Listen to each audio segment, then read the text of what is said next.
Hello friends, आज हम बात करेंगे internal and external division of distance between 2 points. First internal division की बात करते हैं। तो इंटरनल डिवीज़न क्या होता है, सबसे पहले उसको समझेंगे। इंटरनल डिवीज़न मैं आपको समझाऊं तो कोई बिंदु, एक बिंदु है ए, एक बिंदु बी, उसको मिलाने वाली रेखा, ये एक रेखा बन गई। तो इसके बीच में, इन दोनों बिंदुओं के बीच में यदि कोई बिंदु इस रेखा को दो भागों में बांट देता है तो ये कहलाता है इंटरनल डिवीज़न। ये किसके द्वारा हुआ? इस बिंदु के द्वारा। और चूँकि ये कोऑर्डिनेट ज्योमेट्री है तो इसमें उनके कोऑर्डिनेट्स भी देगा। ए बिंदु के कोऑर्डिनेट्स x1, y1 होंगे, बी बिंदु के कोऑर्डिनेट x2, y2 होंगे, और जो बिंदु डिवीज़न करता है, विभाजित करता है इस रेखा को, उस बिंदु के निर्देशांक x, y होंगे। तो इस प्रकार एक रेखा का अंतःविभाजन कहलाता है इस बिंदु P द्वारा। अब इधर चलते हैं। इंटरनल डिवीज़न की बात करूं तो इसको कैसे फाइंड करेंगे। अब उसमें इस इंटरनल डिवीज़न के क्वेश्चंस में हमें अधिकतर T की कोऑर्डिनेट्स पूछता है कि x की वैल्यू और y की वैल्यू। तो इस x और y की वैल्यू कैसे निकालेंगे हम, वो देखते हैं। तो हमें क्या क्या देता है वो, हमें एक बिंदु ए देता है, ये दे देता है हमें क्वेश्चन में, और एक बिंदु बी दे देता है क्वेश्चन में, ठीक है। और इनका अनुपात देता है m1 और m2, ये इसका अनुपात दे देता है। और हमें पूछता है कि p के कोऑर्डिनेट्स बताइए। तो हमें इसको ज्ञात करने के लिए इसके फॉर्मूले को निकालना पड़ेगा, और उसके फॉर्मूले को फाइंड करने के लिए ये डेरिवेशन करना पड़ेगा। इसको समझते हैं। चूँकि ये बिंदु कोऑर्डिनेट दिए हुए इन बिंदुओं के, तो इनको दर्शाने के लिए हमें एक कार्तीय निर्देशांक बनाना पड़ेगा, ठीक है। तो मैंने ये x और y, इसको, ये x हो गया, ये y हो गया, ये बना लिया। अब मैंने इस बिंदु पर, जैसे सपोज ये x1 और y1 इस बिंदु पे आ रहा है, तो इस बिंदु का नाम मैंने a1 दिया, और इस बिंदु का नाम b दे दिया, ठीक है। x2, y2 दूरी पर ये बिंदु यहाँ पे आ रहा है। और इन दोनों को विभाजित करने वाला m1 अनुपात m2 में विभाजित करने वाला बिंदु यहाँ पे आ रहा है P, उसका नाम मैंने क्या दे दिया, P। अब मैंने A से लंब डाला x एक्सिस पे, उसी प्रकार P से लंब डाला x एक्सिस पे, और B से भी लंब डाला x एक्सिस पे। ये बिंदु को मैंने M, इस बिंदु को N और इस बिंदु को Q नाम दिया, ठीक है। और एक काम मैंने क्या किया रचना में, कि इस A बिंदु से इस PN पर एक लंब डाला, ये, ठीक है। और इस रेखा से इस पर, इस बिंदु से इस रेखा पर एक लंब डाला, ये। यहाँ पर मेरा काम ख़त्म हुआ। अब मैं क्या बोल रहा हूँ कि चूँकि त्रिभुज APB, A, P और D, सॉरी यहाँ पे D आएगा,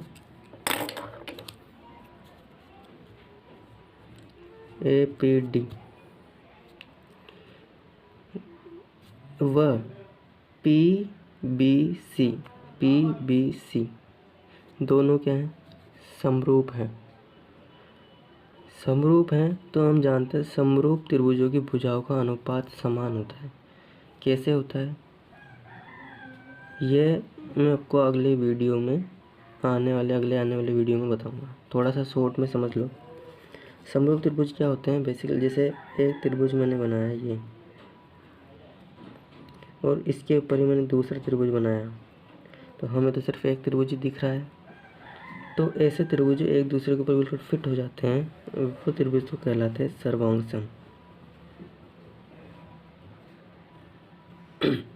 अब मैंने क्या किया, इनमें से एक त्रिभुज को जूम कर लिया, एक को ऐसे कैसे रहने दिया और इसके ऊपर वाले त्रिभुज को जूम कर लिया, तो कुछ इस प्रकार से दिखाई देगा। तो अब ये त्रिभुज, बड़ा वाला त्रिभुज और छोटा वाला त्रिभुज, ये समरूप त्रिभुज कहलाएंगे, क्योंकि इनके एंगल समान हैं, लेकिन इनकी जो भुजा है वो ये छोटी है बड़ी है, इनका और इसका अनुपात, इसका और इसका अनुपात और इसका अनुपात बराबर होता है। तो यही चीज़ हमने लिखी कि समरूप त्रिभुजों की भुजाओं का अनुपात बराबर होता है। मतलब इस त्रिभुज की भुजा ए से पी, ए पी, इस त्रिभुज की भुजा पी से बी यानी बी पी के बराबर, दोनों का अनुपात लिया। ये अनुपात किसके बराबर होगा, अन्य भुजाओं के अनुपात के। जैसे इस भुजा के, तो ये कौन सी भुजा है, ए से डी, ए डी, और इस त्रिभुज की पी से सी, पी सी की अनुपात के बराबर होगा। इसी प्रकार से एक भुजा और है पी से डी, बी से सी, पी से डी, बी से सी, इन तीनों भुजाओं का अनुपात आपस में बराबर इन सभी भुजाओं का अनुपात आपस में बराबर होगा। अब मैंने यहाँ पे ए पी की वैल्यू रखी, ए पी की वैल्यू क्या है, m1, बी पी की वैल्यू क्या है, m2, ए डी की वैल्यू इस चित्र में से x माइनस x1 होगी। ये कैसे होगी, देखो अगर आपको ये वैल्यूज़ लेने में दिक्कत आती है, जैसे कोई भी बिंदु दिया P,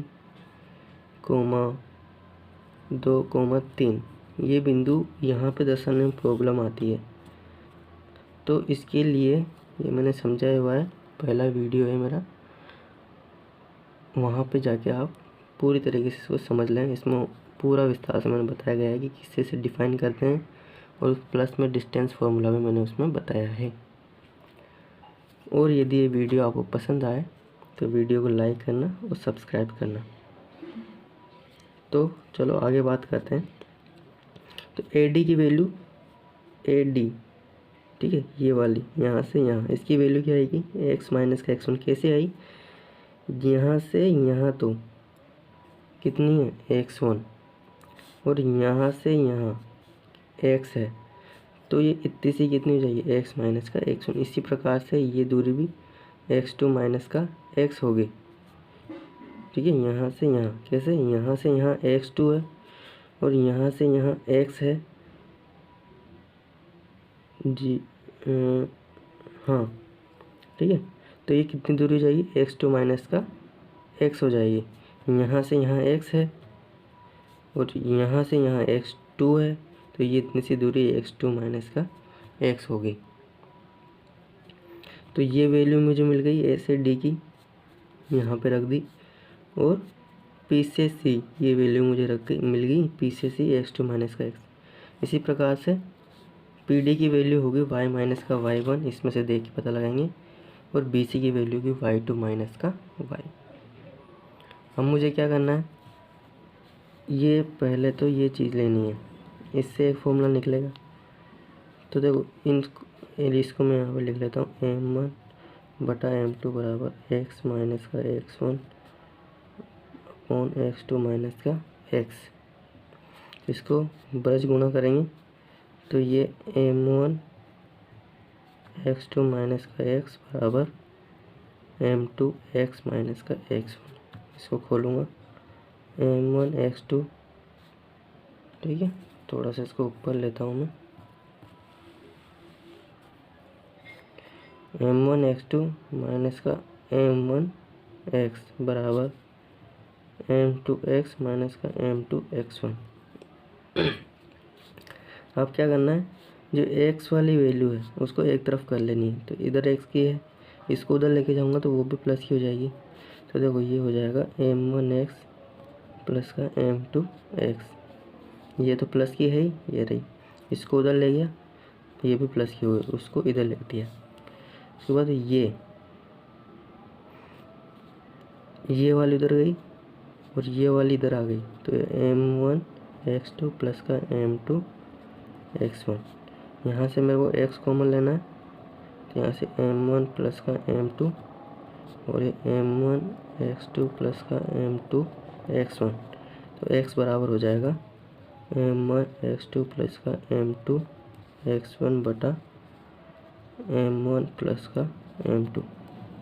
ये x की वैल्यू निकल गई इंटरनल डिवीज़न में, ठीक है। ये x की वैल्यू निकल गई इंटरनल डिवीज़न में। इंटरनल डिवीज़न का फॉर्मूला x की वैल्यू निकल गई। वैसे यदि मेरे को y की वैल्यू पता करनी है तो y की वैल्यू के लिए मैं ये टर्म लूँगा और ये टर्म लूँगा।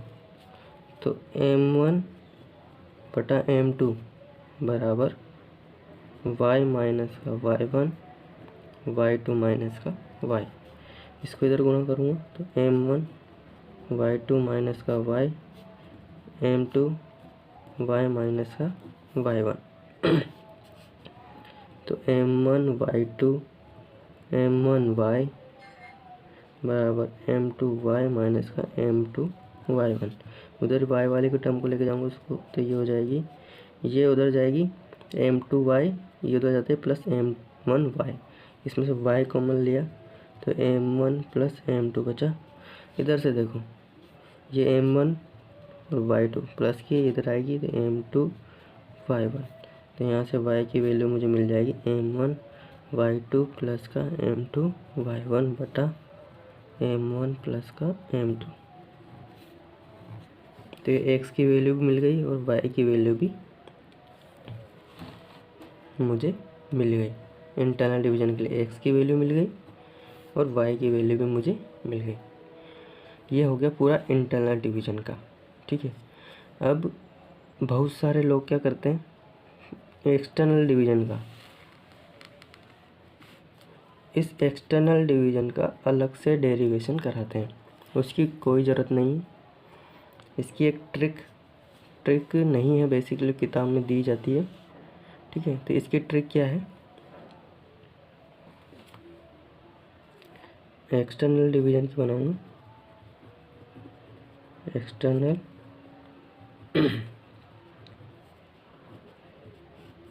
एक्सटर्नल डिवीज़न के लिए कुछ भी नहीं करना है मेरे को। इन जो ये फॉर्मूला है ये वाला और ये वाला, इसमें या तो m1 को या फिर m2 को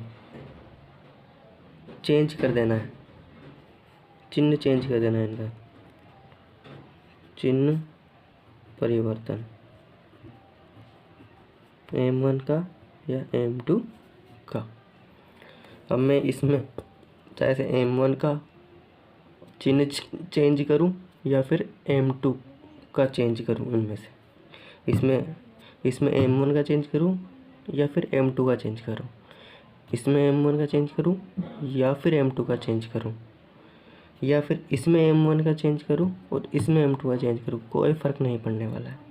सिर्फ हमें चेंज करना है कुछ ना कुछ तो चिन्ह m1 या m2 में से, और जो फॉर्मूला निकल के आएगा वो निकल के आएगा एक्सटर्नल डिवीज़न का। बस एक चीज़ याद रखनी है कि हमें जो क्वेश्चन में देगा, जैसे हमें दे दिया 2:3, तो इसको हमेशा इस फॉर्मेट में लेना है कि m1:m2, पहले वाले को m1 ही मानना है और बाद वाले को m2 ही मानना है।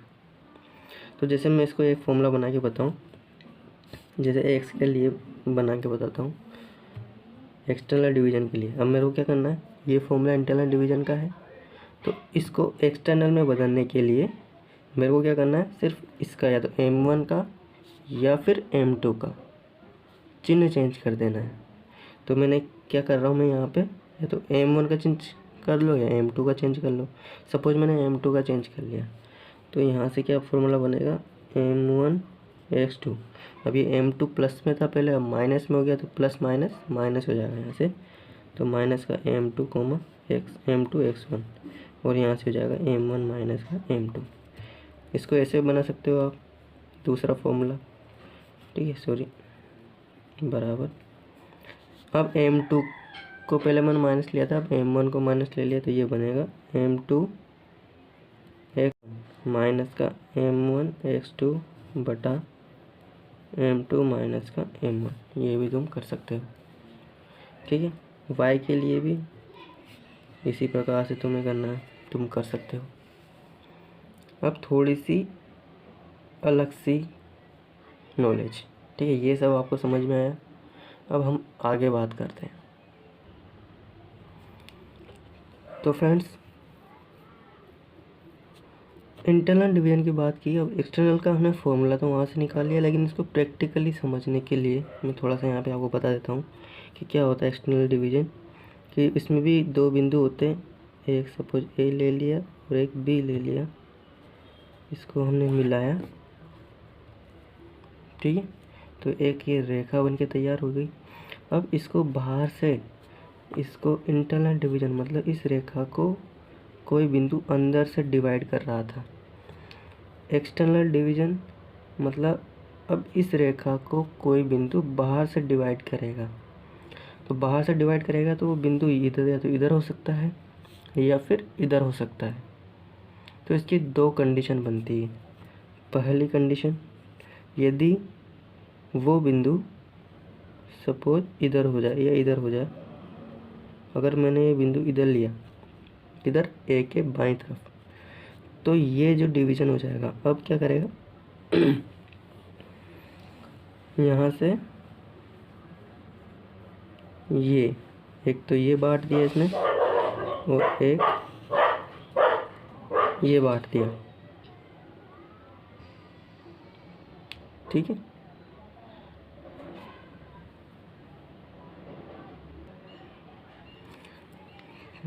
तो फ्रेंड्स, अब हमने इंटरनल डिवीजन के बारे में पढ़ लिया, डेरिवेशन पढ़ लिया, इसका फॉर्मूला पढ़ लिया। एक्सटर्नल डिवीजन हमने वहाँ से फॉर्मूला निकालना सीख लिया था, लेकिन इसकी कुछ थोड़ी सी प्रैक्टिकल नॉलेज दूँ कि आपको कैसे सोचना है कि ये सवाल कैसा है। तो इसको समझाने के लिए मैंने ये लिखा है। ठीक है, तो एक्सटर्नल डिवीजन क्या होता है? इंटरनल डिवीजन होता है यदि कोई दो बिंदु को मिलाने वाली रेखा को कोई बिंदु यदि अंदर से डिवाइड करे तो इंटरनल डिवीजन हो गया। और यदि दो बिंदुओं को मिलाने वाली रेखा को कोई बिंदु बाहर से डिवाइड करे, सपोज ही यहाँ से, तो एक्सटर्नल डिवीजन हो गया। अब ये दो कंडीशन हो सकती है इसमें, या तो बिंदु ए इधर हो या बिंदु, सेकंड कंडीशन क्या होगी कि या फिर बिंदु ये, जैसे ये ले लिया मैंने, ए से बी इधर से डिवाइड करें। अब इधर हो गया इधर बिंदु, तो देखो ये इसको इससे मिला दिया, इसको इससे मिला दिया, तो इसमें दो कंडीशन हो गई। या तो इधर से ए के बाईं तरफ कोई बिंदु बी है, पी है, बाहर स्थित है, वो डिवाइड कर रहा है, या फिर बी के दाईं ओर कोई बिंदु पी है, वो इसको डिवाइड कर रहा है। दो कंडीशन हो गई। तो हमारे लिए क्वेश्चन आप पूछ सकता है, वो ये पूछ सकता है कि बताइए कोई बिंदु पी ए और बी को मिलाने वाली रेखा को बाह्य विभाजित कर रहा है इस अनुपात इसमें, तो वह बिंदु ए के बाईं ओर स्थित होगा या बी के दाईं ओर स्थित होगा। तो हमें कैसे देखना है, वो क्वेश्चन का आंसर अभी आपको इसमें मिल जाएगा। तो ये क्या करेगा, ये वाला तो इस तरीके से डिवाइड करेगा, इसको यहाँ से यहाँ तक M1 में डिवाइड कर देगा और यहाँ से यहाँ तक M2 में डिवाइड कर देगा। ये बिंदु यहाँ से यहाँ तक B को तो M2 में और यहाँ से यहाँ तक M1 में डिवाइड कर देगा। ठीक है, तो अब देखो कंडीशन मैंने क्या लगाई कि यदि M1 छोटा हो, M1 की मोड लिया है। मोड क्यों लिया है? क्योंकि मैंने बताया कि जब एक्सटर्नल का फॉर्मूला इंटरनल डिवीजन से बनाते हैं तो M1 का चिन्ह चेंज करो या M2 का चिन्ह चेंज करो, कोई फ़र्क नहीं पड़ता, इसलिए मैंने यहाँ पे मोड लिया है। क्योंकि फ़र्क कोई पड़ने वाला है नहीं, तो ये माइनस का भी सकता है प्लस का भी सकता है, इसलिए इसका हमने मोड लिया है। तो M1 यदि M1 मतलब उसका मोड आप समझ लीजिएगा। तो M1 यदि छोटा है, देखो छोटा है यहाँ पे, तो और M2 से छोटा है, तो बिंदु P ए के बाईं तरफ स्थित होगा। और यदि M1 बड़ा है M2 से, तो बिंदु P B के दाईं तरफ स्थित होगा। ये चीज़ समझने की थी दोस्तों। आई होप आपको ये सब चीज़ें जो इस वीडियो में बताई गई है वो समझ में आया हो, और थोड़ा सा भी आपके लिए यूजफुल हो तो प्लीज़ वीडियो को लाइक कीजिए, सब्सक्राइब कीजिएगा, और इसके पहले का वीडियो भी आप देख लीजिएगा, उसमें भी आपको अच्छी सी नॉलेज मिल जाएगी। और इसके आगे आने वीडियो में हम एक्सरसाइज को सॉल्व करेंगे। ठीक है, तो थैंक यू।